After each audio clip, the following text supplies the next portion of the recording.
salah satu kenikmatan yang paling di antara kenikmatan yang paling besar untuk kita hamba-hambanya Allah Subhanahu wa ta'ala adalah Allah menurunkan syariat Islam yang sumbernya adalah Al-Quran dan sunnah Nabi Agung Muhammad sallallahu alaihi wasallam untuk kita jadikan sebagai pedoman hidup, untuk kita jadikan sebagai barometer untuk menilai apapun yang ada di dunia ini, di mana Rasulullah sallallahu alaihi wasallam mengatakan bahwa mempelajari Al-Quran dan sunnah-sunnah Nabi Muhammad sallallahu alaihi wasallam, mempelajari syariat Nabi Muhammad sallallahu alaihi wasallam diwajibkan dalam agama. Talabul ilmi fariidatun ala kulli muslim. Mencari ilmu agama, mempelajari syariat Islam, mempelajari Al-Quran dan sunnah Nabi Muhammad yang menjadi sumber syariat Islam adalah hukumnya fariidah, wajib. Ada yang wajib aini, fardu ain, ada yang wajib kifai, yaitu fardu kifayah. Apalagi Allah Subhanahu wa ta'ala memuliakan kita sebagai umat Nabi Muhammad sallallahu alaihi wasallam, umat yang mampu melaksanakan sikap adil. Wa kadzalika ja'alnakum ummatan wasata litakunu syuhada'a 'alan nasi wa yakunar rasulu 'alaikum syahida. Begitulah kami Allah Subhanahu wa ta'ala jadikan kalian ummatan wasata, umat yang mampu berbuat adil, baik kepada sesamanya maupun adil kepada umat-umat yang lain. Oleh karena itu, sebelum Allah Subhanahu wa ta'ala memberikan kita amanah, tanggung jawab, memimpin keluarga, memimpin lembaga, memimpin masyarakat, memimpin bangsa, memimpin dunia, ada baiknya kita ingat apa yang diwasiatkan oleh Khalifah Umar bin Khattab radhiyallahu anhu. Keterangan dari Ahnaf bin Qais bahwa Khalifah Umar radhiyallahu anhu mengatakan, tafaqqahu qabla an tusawwadu. Belajarlah sebelum engkau diangkat menjadi pemimpin, minimal pemimpin keluarga. Syukur-syukur kita diberi amanah oleh Allah Subhanahu wa ta'ala, dipercaya oleh umat untuk memimpin lembaga atau memimpin masyarakat dalam skup yang lebih luas daripada keluarga. Tafaqqahu qabla an tusawwadu. Belajarlah sebelum engkau dipasrahi atau diamanai sebuah kepemimpinan. Belajar apa? Syariat Islam yang diturunkan oleh Allah Subhanahu wa ta'ala untuk kita melalui Nabi Agung Muhammad sallallahu alaihi wasallam.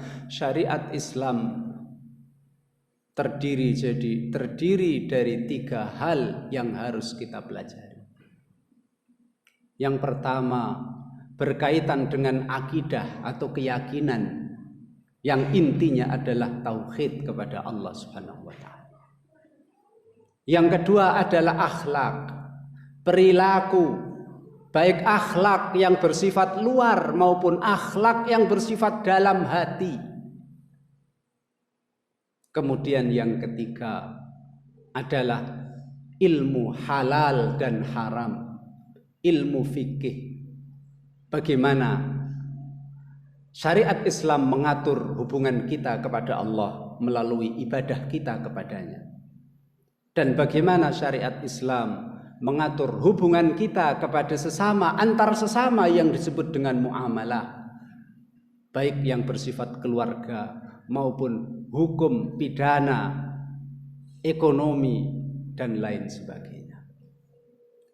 Ma'asyiral muslimin, 3 hal inilah marilah jangan sampai setelah kita lulus dari sebuah lembaga pendidikan kemudian kita berhenti, tidak melanjutkan mempelajari 3 hal ini. Marilah kita laksanakan apa yang menjadi wasiat Khalifah Umar bin Khattab radhiyallahu anhu, tafaqqahu fid din atau tafaqqahu qabla an tusawwadu. Perdalam ilmu agama. 1, bersifat akidah tauhid. Yang kedua, bersifat akhlak, baik akhlak luar maupun akhlak dalam. Yang ketiga adalah yang bersifat hukum, baik ibadah maupun muamalah. Sehingga pemahaman kita terhadap agama Islam ini luas.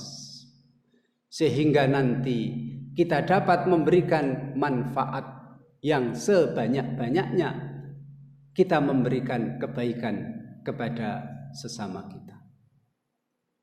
Dalam kita mempelajari agama, dalam kita tafaqquh fid din, Allah Subhanahu wa taala memberikan kita alat, yaitu akal. Di mana akal yang Allah berikan inilah yang membedakan antara manusia dengan hewan. Dan luar biasanya syariat Islam. Ketika kita mau mempelajari syariat Islam itu lengkap, materinya lengkap, cara mempelajarinya juga diatur dalam syariat Islam. Ketika kita mempelajari syariat Islam, tidak perlu kita mengambil sumber-sumber yang lain selain Al-Quran dan sunnah-sunnah Nabi Muhammad sallallahu alaihi wasallam. Baik sumber yaitu tradisi nenek moyang kita tidak perlu, ataupun syariat-syariat yang Allah turunkan kepada Nabi dan Rasul sebelum syariat Islam juga tidak perlu. Suatu hari sahabat Umar bin Khattab radhiyallahu anhu memegang lembaran dari kitab Taurat pun selembar saja. Kemudian Rasulullah sallallahu alaihi wasallam melihatnya, kemudian Rasulullah sallallahu alaihi wasallam menyuruhnya untuk meletakkannya, membuangnya dan tidak perlu mengambil serta mempelajarinya. Kemudian Rasulullah sallallahu alaihi wasallam bersabda, "Lau kana Musa hayyan ma wasi'ahu illa ayyattabi'ani." Wahai Umar, seandainya sekarang ini Nabi Musa masih hidup, tidak ada yang bisa dia lakukan kecuali dia harus mengikuti syariatku, syariat yang diutus, yang diturunkan oleh Allah Subhanahu wa taala kepada Nabi Agung Muhammad sallallahu alaihi wasallam untuk kita pelajari dan kita laksanakan. Dalam mempelajari syariat Islam juga tidak perlu kita mengambil filsafat Yunani ataupun pemahaman-pemahaman yang nyeleneh atau sistem-sistem yang dibuat oleh manusia. Apakah itu liberal? Apakah itu sekuler? Apakah itu komunis? Yang alhamdulillah Allah Subhanahu wa taala menyelamatkan bangsa Indonesia dari gerakan komunis yang dimulai pada tahun 1948 dan alhamdulillah mereka gagal. Kemudian mereka juga mengulangi membunuh para jenderal bangsa ini, juga membunuh ulama-ulama Islam, yaitu tahun 1965 yang kita kenal dengan G30 SPKI. Alhamdulillah Allah selamatkan bangsa ini dari mereka. Ataupun pemahaman-pemahaman yang lain. Ketika dalam memahami Islam tidak perlu sumber-sumber yang lain. Syariat Islam lengkap, materinya ada. Bahkan cara memahaminya pun diatur dalam agama. Kita contohkan dalam memahami tafsir Al-Quran. Yang pertama, kita pahami ayat Al-Quran menggunakan ayat yang lain. Kalau di dalam ayat Al-Quran tidak ada yang menafsirinya, kita cari penafsirannya di dalam hadis Nabi Muhammad SAW. Ternyata di dalam hadis Nabi Muhammad tidak ada hadis yang menafsiri. Kita cari pemahaman sahabat-sahabat Nabi Muhammad SAW. Mereka adalah generasi yang paling ngerti, paling memahami apa yang menjadi maksud dan tafsir serta kandungan ayat dan hadis Nabi Agung Muhammad SAW. Karena merekalah yang langsung dididik oleh Nabi Agung Muhammad SAW. Kalau di dalam penafsiran sahabat tidak kita temukan, kita cari penafsiran imam-imam tabi'in yang agung, imam-imam tabi'in yang mereka langsung dididik oleh generasi terbaik, yaitu sahabat Nabi Muhammad SAW. Kalau tidak ada, baru kita pahami sesuai dengan kaidah bahasa Arab. Karena Al-Quran diturunkan menggunakan bahasa Arab yang harus kita pahami sesuai dengan kaidah-kaidah bahasa Arab. Disitulah letaknya wajib bagi siapapun yang ingin tafaqquh fiddin untuk mempelajari bahasa Arab.